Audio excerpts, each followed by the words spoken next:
Hey guys, what's up? In this video, we're going to be talking about the 5 steps you need in order to create your high ticket show. What's up? RJ here, back with another video. And in this video, we're going to talk about what are the 5 basic steps actually you need in order to create your high ticket show. At the time of this video, I've been able to interview over 65 entrepreneurs on my show who made over $1 million, $10 million, even $150 million in sales. Say what now? So we're going to talk about these 5 steps. Without further ado, just make sure to subscribe and we're going to go for the very first point. So the very first thing is taking imperfect action. Okay, and for some people out there, they might gonna be thinking about, that's vague, that is something everyone says about, but it's actually true. One of the biggest things that people think is they have to have a better camera, they have to have a better mic, or they have to have a better lighting, or they wait for a perfect moment. There is nothing such thing as a perfect moment out there. You have a moment and you make it perfect. Okay, so don't be in a situation where you're thinking like, you don't have this equipment, you don't have this light. Is the reason why you're not building a show. That is like one of the most important things. So taking imperfect action and also thinking about reaching out to those guests. Some people think I'm gonna be reaching out to those people out there when I'm gonna get to the next level, or when I'm gonna go to the point, or like when are they gonna know who I am. So don't wait. Take imperfect action, because if you don't ask, the answer is always gonna be no. Period. That's a fact. So you have to make sure you take imperfect action. Second thing comes up, making sure you are doing something that you actually love about. Okay, if you're creating a show just for the sake of it, that is something out there you might be able to start, but you won't be able to continue doing it. Okay, so you have to understand whatever the thing that you love to do, and what are the things that you love to talk about and keep on talking about, like over the course of years and years and years. Take that thing out there.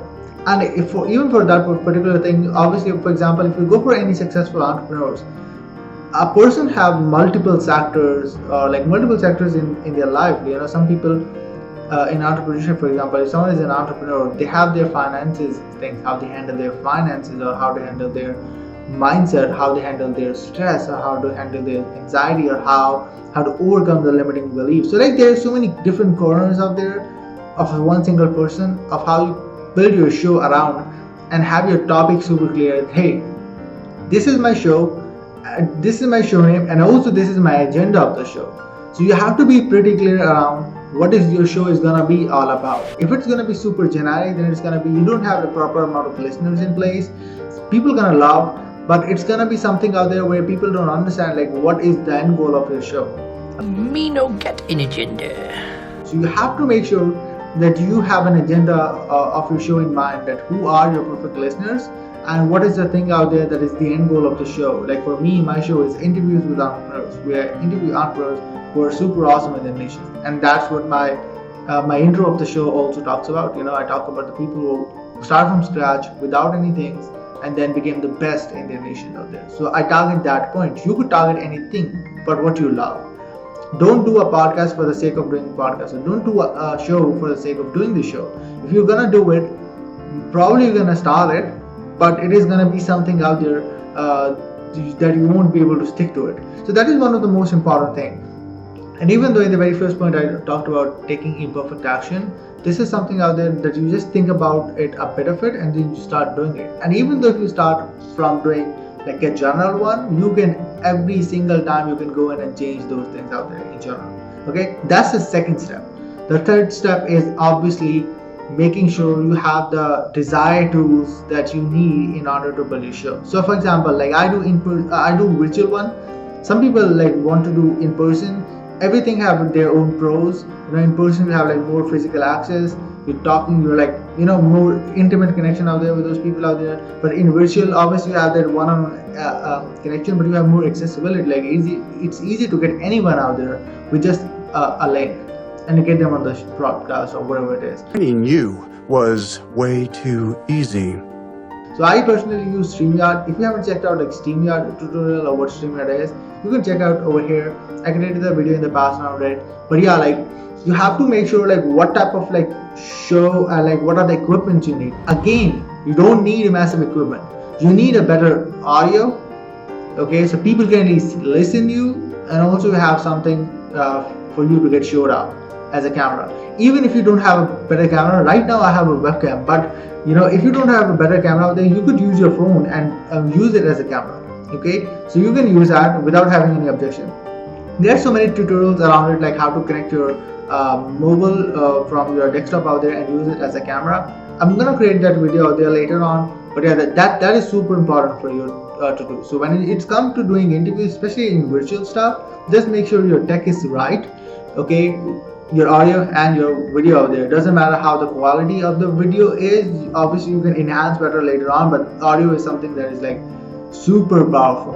Okay, let's go to the fourth point, which is asking better questions. There's a code which goes like, to get better answers, you have to ask better questions, and that's true. And the reason is, however you're gonna ask the question is however you're gonna extract those information from your guests. Let's say you're gonna get a person out there who's making like $100 million, and then you're gonna be asking like, what is the best book you read? Like, what is the best, like, what is one of the words out there that you can use in a good way and in a bad way? Like, you can make it generic or you can make it curiosity based stuff. So always make sure that you ask better questions. And one of the best tips to ask better questions out there is, first of all, understand who that person is.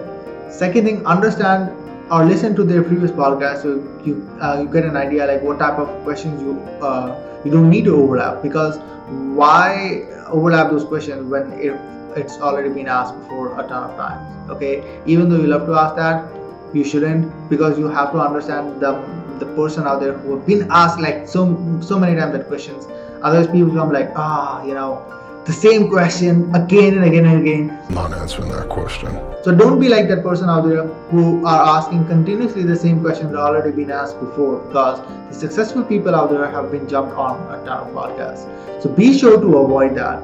And the last thing, which is for you to make sure how you can obviously like build your high ticket show, is making sure you repurpose content. I see a lot of people out there who I know have a show, but they just don't create and repurpose the content. Like, just think about it in a way. If you have a mini clip from their show and send it over to them as just a content for them to post, and they post it on their profile and they have a lot of following, not only they're gonna watch them, they're gonna watch you, and it's gonna help you to build an audience and raving fans, because a show being watched just because either for a guest or for a host. These are one of the two reasons out there. Either your audience loves you or they want to listen from your guests. Don't be like one of those guys out there who are doing interviews just for the sake of it and don't even repurpose it. Make sure you repurpose it everywhere. Send them the clips. Do these things out there. It's gonna make sure that your brand reach goes high. I have a guy which I interviewed, obviously I talked about right now, who made over $150 million in sales. I sent him those clips out there. He shared on his Instagram, and he have 3 million followers right now. Just think about it in this way. How many people out there have got to know about myself, my brand, what I do, just because of that thing alone, which is crazy. So these were my top 5 tips out there that you can use possibly to create your show. And if you want to learn more, or if you want to learn how you can do it for your own self out there, I have a link down below for the Dream 1.5 Masterclass out there. I'm rebranding it to the High Ticket Show Accelerator. Or if you want direct one-on-one coaching, or you want me to do a done for you, there's another link down below. You could go and check that out. But again, in any case, don't stop, build your show and make it as a priority. So I hope that makes sense, and I hope that helps, and I'm going to see you guys in the next one.